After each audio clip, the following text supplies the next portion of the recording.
ভাই কি হইলো তোমার, তুমি কান্দাছো করে? গেছিলাম ভূতের দ্বারা কয়টা টেহা দিত সহালে ঠিক মতো খাইতাছি না, ফেটটা ফুলা ফুলা দিয়ে রয়েছে, গ্যাসে খুব চাপ দিতেছে। আজকে বাজারে একটা সরহারি ডাক্তার আইবো, হুদে আমার টেহা না দে কুদায় উদায় দিয়ে দিছে, বাচ্চাইটা বুঝতেছে। তোমার ছেলে তোমার সাথে খারাপ ব্যবহার করছে, চলো আমার সাথে, তোমার পোলার একটা চেষ্টা করতেছি।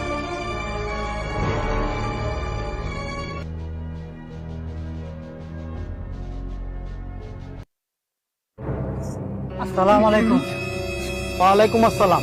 তুমি তোমার বাবার সাথে খারাপ ব্যবহার করছো কেন? তোমার বাবা মুরব্বী মানুষ, ওষুধের জন্য টাকা চাইলো, তুমি তাকে টাকা দিলা না, আর খাবার খারাপ ব্যবহার করলো, এটা কি ঠিক হয়েছে? তুমি অনেকবার তো টাকা দিছি, টাকা দিল ঠিক মতন ওষুধ আনে না, খা না, আর আমি কি করতাম? দেখো জুয়েল, ইব্রাহিম ভাই বুড়া হইছে, সে তো আর সব কাজ সঠিকভাবে করতে পারবে না। আজকে তুমি তোমার সন্তানের যেভাবে আদর করতেছো, ইব্রাহিম ভাই কিন্তু তোমাকে এইভাবেই আদর করে মানুষ করছে। আজকে তোমার সন্তানকে তোমার যতটুকু কষ্ট লাগে তারও লাগছে, তুমিও একদিন বুড়া হবা।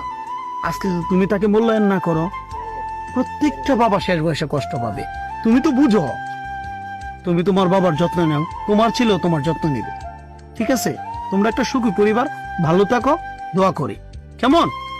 আচ্ছা, আপনি আমার ভুলটা ধরা দিছেন, আমি ভুল বুঝতে পারছি, আমি আমার বাবার কাছে ক্ষমা চাইবো, আমি আর এই জীবনে এরকম কাজ আর করবো না।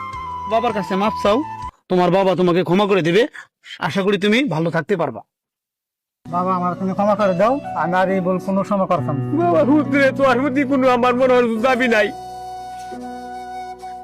কোনো দাবি নাই।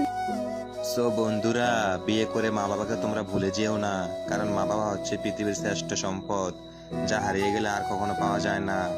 মা বাবার প্রতি তোমরা খেয়াল রাখবা। ধন্যবাদ।